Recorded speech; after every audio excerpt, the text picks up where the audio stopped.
Mis buenos hermanos y hermanas, que se les bendiga, les habla Pablo Jiménez, a nombre del Movimiento La Red, que es una comunidad de fe que se reúne a través de las redes sociales.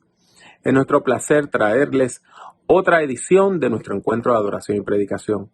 Hoy vamos a estar hablando de un hombre que era su peor enemigo, y espero que esa palabra basada en el capítulo 5 del Evangelio según San Marcos sea de edificación a su vida. Pasemos a escuchar palabra del Señor. Adoremos a Dios. Quiero compartir con ustedes este canto, esperando que sea de bendición, que nos habla de una verdad hermosa en el Señor. Su gracia es mayor si las cargas aumentan. Su fuerza es mayor si la prueba es más cruel. Si es grande la lucha, mayor es su gracia. Si más son las pruebas, mayor es su paz. Su amor no termina, su gracia no acaba, no hay límite alguno al poder del Señor, pues de sus inmensas riquezas en gloria abunda su gracia, abunda su amor.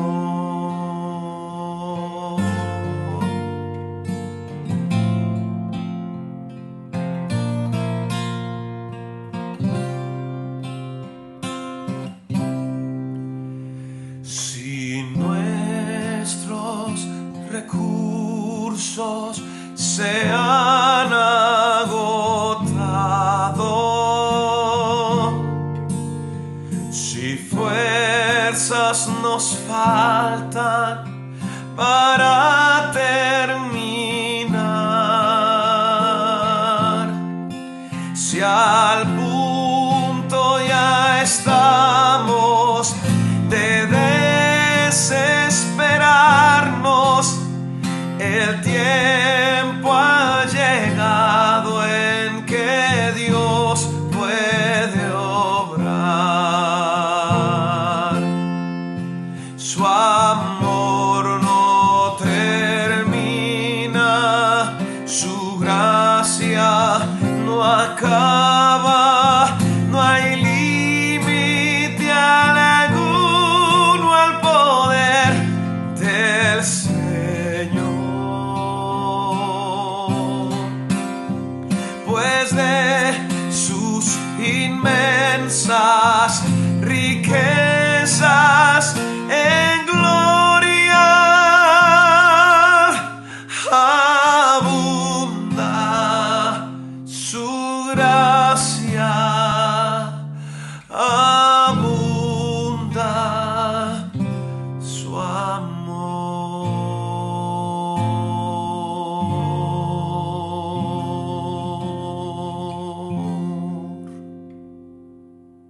Amén.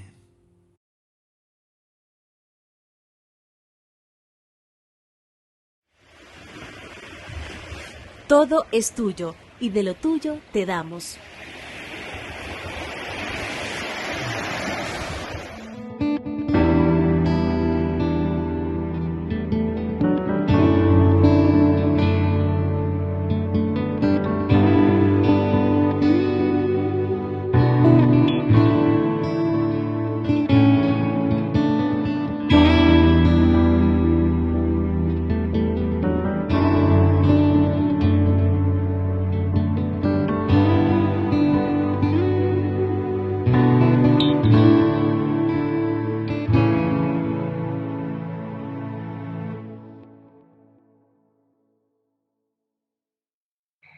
Para ofrendar el Movimiento La Red, todo lo que tiene que hacer es visitar nuestro portal movimientolared.com.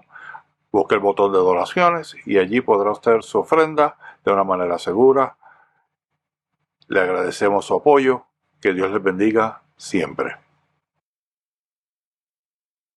Movimiento La Red. Espiritualidad, discipulado, liderazgo. Escuchemos palabras de vida. ¿Cuántos de ustedes están retirados o sueñan con el retiro? ¿Verdad? Gracias, Miguel. Aquí en Puerto Rico mucha gente sueña con eso. La primera vez que yo escuché a alguien diciendo, esto es para 30 años, yo no sabía de qué estaba hablando. Y nosotros, la gente de fe, duramos más que el resto de la gente, si usted no lo sabía. Bien. Las estadísticas son que las personas que tienen unas vidas de fe, que van a la iglesia, que adoran al Señor, que oran, duran mucho más. Y por eso usted ve mucha gente que aquí que dicen tengo 75 años, nadie se lo cree. Sin embargo, a veces nosotros no consideramos la dificultad del retiro. Cuando nosotros vamos a la Biblia, al Nuevo Testamento, ¿verdad que usted encuentra soldados en todos lados en el Nuevo Testamento? Y usted sabe que Jesús fue asesinado por una cuadrilla de soldados. Y se habla de un centurión que era un líder de 80 hombres. Aunque el nombre dice centuria, el grupo era de 80. Y él era el jefe de la cuadrilla de militares que asesinaron a Jesús. Y a veces nosotros encontramos palabras que no entendemos. Por ejemplo, se nos habla de una ciudad llamada Gadara, que a veces se le llama Gerasa. Se nos habla de la Decápolis y nosotros no entendemos eso. Y por eso cuando llegamos a un texto como el de Marcos 5, no lo podemos comprender. Para que usted pueda comprender la necesidad del hombre que era su peor enemigo. Las personas que deseaban entrar al ejército romano, por lo regular entraban a los 17 años. El servicio militar era de 25. Así que usted se podía retirar a los 42. Claro está, sobrevivir 25 años en el ejército romano, en un mundo sin antibióticos, sin MRI, sin rayos X, no era fácil. Usted se podía morir de una infeccioncita porque no había penicilina. Así que los que se retiraban eran los bravos de la llanura, que habían sobrevivido 25 años en el ejército. Para usted ser un militar romano, usted tenía que pasar por el adiestramiento más riguroso en el mundo antiguo. Por si usted no lo sabía, los soldados romanos caminaban con un promedio de 50 libras al hombro. Porque no solamente llevaban sus armas, llevaban equipo de construcción. Porque los romanos lo que hacían era que donde quiera que iban a pelear, construían una base militar con empalizada y ponían todas sus tiendas de campaña. Y todas tenían que ser iguales. O sea que no importa las veces que usted fuera, si usted estaba en tal caseta, la caseta siempre iba a estar en el mismo sitio. Entonces, todos eran constructores. Como parte del adiestramiento, usted tenía que hacer una caminata de 20 millas con todo el equipo encima y volver. El adiestramiento de los militares romanos era tan grande que se entendía que si había un legionario romano por cada 10 enemigos, era una pelea limpia. Se entendía que 10 legionarios podían vencer un ejército de 100 enemigos. Y que 100 legionarios podían vencer a 1000. Al igual que hoy, la mayor parte de la gente que entraba al ejército era pobre. Los líderes no. Los líderes eran nobles. Era gente adinerada. Eran caballeros los que dirigían el ejército. Pero el soldado común y corriente era pobre, por lo regular no era ciudadano romano. Y venían de las provincias, al igual que hoy. Usted no me va a creer esto. gran parte del ejército romano, de los efectivos del ejército romano, de los legionarios, eran africanos. Por si usted no lo sabía. Usted recuerda que cuando usted estuvo en la escuelita le hablaron de las guerras púnicas. ¿Usted no se acuerda lo que era eso? Pero usted recuerda ese nombre, guerras púnicas. Esas fueron las guerras que tuvo Roma contra Cartago. Y derrotaron a Aníbal. Y después que destruyeron Cartago, le cambiaron nombre a Numidia. Numidia era la región que más soldados aportaba al ejército romano. Por si usted no lo sabía. Y yo sé que a usted y a mí nos enseñaron a leer que en la Biblia no hay gente de nuestro color. Eso es mentira. Porque como el 20% del ejército eran de Numidia. Cuando usted se retiraba, si usted sobrevivía esos 25 años, usted recibía como veterano un montón de beneficios. Lo primero era que le daban la ciudadanía romana. En un mundo donde nada más 5 de cada 100 personas en el imperio eran ciudadanos. Ahora ya usted era un ciudadano de primera clase. Lo otro era que le regalaban una casita gratis para usted. Y lo otro era que todos los meses le daban a usted una cantidad de sal para que usted la mercadeara. Y por eso nosotros al dinero que recibimos por nuestro trabajo, en español le llamamos como salario. Ahora bien, las casitas no eran en Roma, porque la gente de los poderes que son, del Senado romano, dijeron, nosotros no podemos tener Italia llena de militares retirados, porque si esa gente se vira en contra de nosotros, nos matan a todos. T-O-H, a todos. Así que ellos lo que hicieron fue ciudades por todo el imperio donde nada más podían vivir militares retirados. Esas ciudades eran ciudades griegas, grecorromanas, aunque estuvieran donde estuvieran. Quienes corrían la ciudad eran los militares retirados, los que habían sido efectivos del ejército. Los que habían sido jefes en el ejército cuando se retiraban eran los jefes de las ciudades.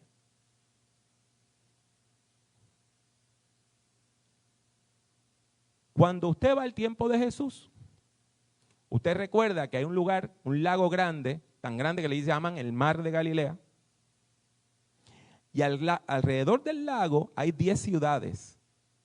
Esa sección se llamaba la Decápolis. Deca quiere decir 10 en griego. Polis, ciudad, las 10 ciudades. ¿Y quiénes vivían ahí? Militares retirados. 2 de esas ciudades se llamaban Gadara y la otra Gerasa. La Biblia nos dice que Jesús llegó allí. Y escuchen lo que nos dice la palabra de Dios a partir del versículo 1 del capítulo 5. Vino al otro lado del mar, a la región de los Gadarenos, o sea, a una región extranjera, a la región donde viven los militares retiraditos. Y cuando salió de la barca, enseguida vino a su encuentro de los sepulcros un hombre con un espíritu impuro, que tenía su morada en los sepulcros, y nadie podía atarle ni aun con cadena. Y usted dirá, ¿pero cómo que vivir en un sepulcro? Déjeme explicarle algo. Los judíos no enterraban, en aquel tiempo la gente no enterraba a los muertos como nosotros lo hacemos, sino que usted buscaba una cueva.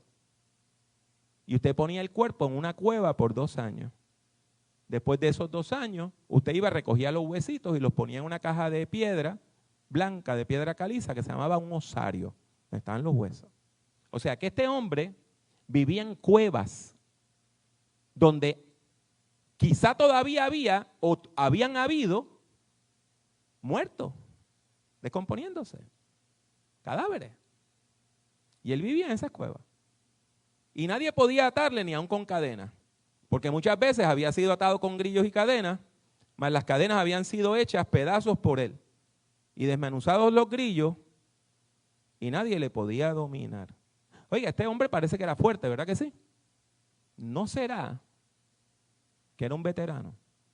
¿No será que era un hombre que estaba sufriendo de algo que no se diagnosticó hasta el 1980, un desorden postraumático. Por siglos, por miles de años, la literatura ha hablado de veteranos y de soldados que tenían problemas al integrarse de nuevo a la sociedad. En inglés le decían por muchos años shell shock. O sea, que todavía estaba atónito por los bombardeos. ¿No será que esto es un militar retirado? Y siempre, dice el versículo 5, de día y de noche andaba dando voces en los montes y en los sepulcros, e hiriéndose con piedras. ¿Quién le está haciendo daño? ¿Él? ¿Y por qué se golpea? Cuando vio pues a Jesús de lejos, corrió y se arrodilló ante él y clamando a gran voz dijo, ¿qué tienes conmigo? Jesús, Hijo del Dios Altísimo, te conjuro por Dios que no me atormentes. Uno de los problemas que trae los conflictos y los disturbios mentales, la enfermedad mental, es cuando una persona se hace daño a sí misma. Y usted dirá, ¿por qué hacen eso?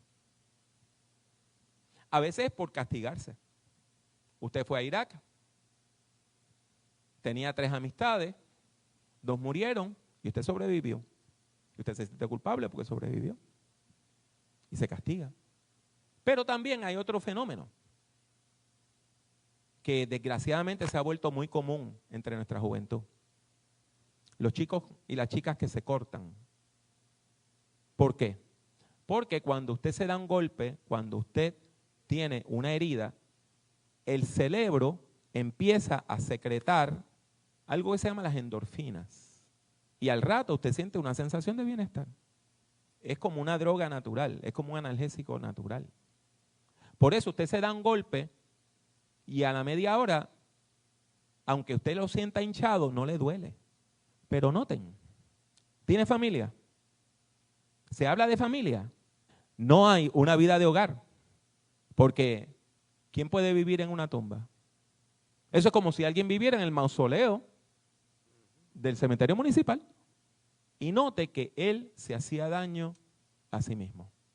Hay personas que no necesitan pasar por un juicio, no necesitan una condena y no necesitan verdugo. Ellas mismas se juzgan, se encuentran culpables y se golpean. Y se hieren. Y se hacen daño. Y se convierten en sus peores enemigos. Gente herida. Gente que son sus peores enemigos. Gente que sueña con hacerse daño. Gente rota. ¿Y qué hace la sociedad?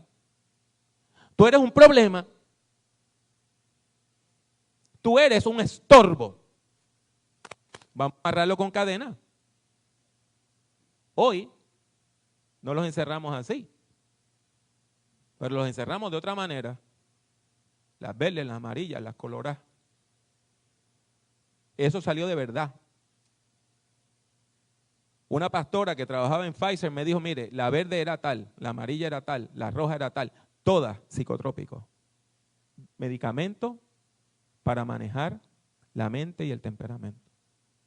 Y yo les propongo que cuando Jesús llega allí, ese hombre que llevaba tiempo haciéndose daño y que tenía que ser, usted sabe, tenía que ser para decirlo en boricua, un cangrimán, para poder romper las cadenas y que la gente no lo pudiera dominar. Pues si usted no lo sabía, cangrimán viene de congressman, pero eso es otra historia. Y tan pronto Jesús llega, sale el demonio, el hombre endemoniado, y se tira frente a Jesús. Y la Biblia dice que se postra. ¿Usted sabe cómo oran los musulmanes? Ponen las rodillas en tierra y después ponen la frente en el piso. Prosquineo en griego, así es que el hombre se postra frente a Jesús. Es completamente contradictorio. Se postra frente a Jesús y después que se postra frente a Jesús le dice, ¿por qué me estás haciendo daño? El texto es horrible. ¿Por qué estás causando una tormenta dentro de mí? Es el verbo batzanizo. ¿Por qué me atormentas? Y usted dice, pero no se está arrodillando frente a él. Sí, Porque aquí usted ve la lucha que este hombre tiene. Hay una parte de su vida que quiere estar sana. Y hay otra parte de su vida que lo atormenta. Y le dice, hazte daño. Hay un día que él hace planes. Y al otro día dice, yo me quiero matar. Porque no hay futuro. Y se tira frente a Jesús. Un rabino común y corriente le hubiera dicho, tú eres inmundo, yo soy un hombre de Dios, tú no me puedes tocar. Yo no te puedo tocar. Es una violación a la ley. Pero nosotros no estamos ante un rabino cualquiera. Estamos ante Jesús, el Hijo de Dios. El que no le tiene miedo a nuestra impureza. El que no le tiene miedo a nuestros pecados. El que no le tiene miedo a nuestra condición. El que no le tiene miedo al que dirán. Mira, se está relacionando con el loco. Cuando vamos al texto, usted ve que Jesús no vacila. ¿Qué tienes conmigo, Jesús, Hijo del Altísimo? Los demonios saben quién era Jesús. Te conjuro por Dios que no me atormente. Y Jesús no vacila. Sal de este hombre, espíritu inmundo. Déjalo quieto. ¿Por qué? Porque la vida humana es preciosa. Porque este es un hombre creado por Dios. Porque Dios tiene planes para su vida, planes para bendecirlo y no para destruirlo. Y Dios tiene planes para ti. Dios tiene futuro para ti. Dios tiene futuro para ti. ¿Usted me entiende? ¿Tú me entiendes? Dios tiene futuro para ti. Y por eso es que el espíritu inmundo tiene que salir fuera. Por eso es que el PTSD tiene que salir fuera. Por eso es que esa ideación suicida tiene que salir fuera. Porque Dios tiene futuro para ti. Y es un futuro de gloria. Porque Dios quiere darte gloria en lugar de ceniza. En la Biblia, cuando se trata de dominar a un espíritu impuro, se le pregunta el nombre. ¿Cómo te llamas? Y aquí usted me dice si la hipótesis que yo tengo de este texto parece coherente o no. Y respondió diciendo, legión. ¿Qué es una legión? 4.800 soldados del Imperio Romano. Más, cerca de 4.000 más de tropas auxiliares. ¿Cómo te llamas? Me llamo Special Forces. ¿Cómo te llamas? Me llamo Green Beret. ¿Cómo te llamas? Me llamo US Marines, US Army, US Air Force. O sea, me llamo con el nombre del ejército donde serví. Por eso yo le propongo que estamos ante un veterano. ¿Cómo se llama el demonio que me atormenta? Legión. ¿Sabe por qué? Porque a nosotros nos atormenta nuestro pasado. Eso es lo que le atormenta a usted. Su pasado le atormenta. No es el pasado del otro, es el suyo. Es el suyo. Y nosotros a veces perdemos años de nuestra vida diciendo, si yo pudiera volver atrás y arreglar el pasado. ¿Cuántas películas nos han hecho sobre eso? Innumerables. Donde milagrosamente una persona vuelve al pasado y arregla el problema. Y entonces todo ahora está bien. Pero entienda esto. Nosotros, la gente que afirmamos la fe de Jesucristo, tenemos una fe distinta.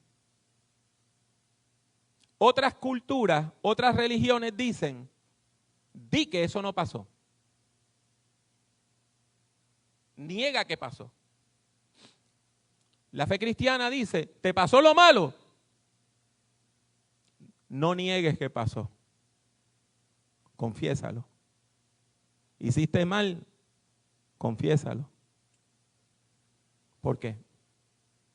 Porque entonces ese pasado, en vez de negarlo y decir que no pasó, ese pasado es redimido por la sangre de Jesucristo. La fe cristiana no te dice niega el pasado. Dice confiesa tu pecado. Y sé una persona redimida. ¿Cómo se llama eso que a usted le atormenta? ¿Cómo se llama? Se llama abuso sexual. Se llama violencia física. Se llama abandono. Se llama pobreza extrema. La Biblia nos dice que eventualmente los espíritus inmundos salieron. Estamos en un territorio que no es judío, así que en vez de tener ovejas, estaban criando cerdos, que eran animales impuros para los judíos. Los espíritus se van a los cerdos se despeñan, se matan, se tiran al lago. Los pastores de los cerdos, los que estaban cuidando los cerdos, van y le dicen a la gente de los campos, de las ciudades, mira, pasó esto, el loco del barrio ahora está sano. Y llega la gente de dinero, llega la gente de posición, llega la gente que decía, no, ese señor nos está bajando el valor de la propiedad. Y cuando llegan, le dicen a Jesús, vete de aquí, no te queremos aquí, lárgate de aquí. ¿Por qué? Porque lo sanaste a él. ¿Y por qué eso es malo? Porque a veces la sociedad necesita. La sociedad busca a quien echarle la culpa. Y la sociedad fabrica a los culpables. En psicología le llaman eso el paciente identificado. Llega una familia de 8. ¿Cuál es el problema? Ella es el problema. Todos los otros 7 estamos bien. Ella es el problema. Mire, mentira, si un sistema familiar está enfermo, el sistema familiar está todo el mundo afectado. Pero no, nosotros estamos bien, ella es la mala. Y nosotros en la sociedad hacemos eso. ¿Quiénes son los malos? Ellos. ¿Quiénes son? Póngale nombre. En distintos países, en distintas épocas, en distintas ciudades, los culpables tienen nombres distintos. Y la sociedad los necesita, por eso los fabrica. Pero Dios, que se ha revelado en Cristo Jesús, en el poder del Espíritu Santo, no necesita que tú sigas sufriendo. Pero pastor, en la otra iglesia me enseñaron que cuando uno sufre, mire hermano, mire hermana, el sufrimiento es parte de la vida. Pero el sufrimiento no es un detergente. ¿Usted sabe lo único que limpia la vida humana? La sangre del Cordero de Dios que quita el pecado del mundo. Y por eso, yo quiero en este momento hacerle una invitación bien difícil. Y es que usted tome un paso hacia su sanidad. Que usted tome un paso hacia su sanidad. Que usted le apueste a Dios. Que usted deje de oír las voces de esa gente que le dicen, tú nunca vas a poder. Y crea en el poder de Dios. Hermano Pablo, pero porque usted lo dice así. Porque cuando usted es parte de un sistema familiar enfermo y usted cambia, el sistema se rebela en contra suya. ¿Usted entiende lo que le estoy diciendo? Usted no puede vivir pendiente al otro. Como hicieron con este hombre, ellos querían que él siguiera siendo su peor enemigo. Ellos querían que él se siguiera hiriendo. Ellos querían, ¿por qué? Porque lo dominaban. Dios te está diciendo hoy, créele a Dios. Créele a Dios. Toma una decisión de fe hoy.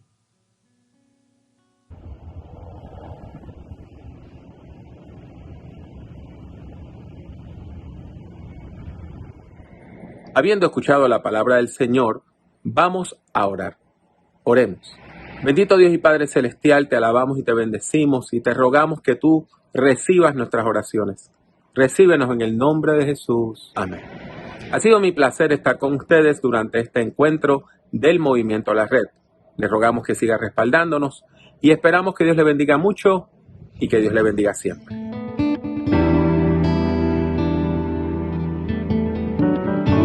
Únase al Movimiento La Red visitando nuestra página web www.movimientolared.com. Busque el Movimiento La Red en Facebook y suscríbase a nuestra página oprimiendo el botón de like, me gusta.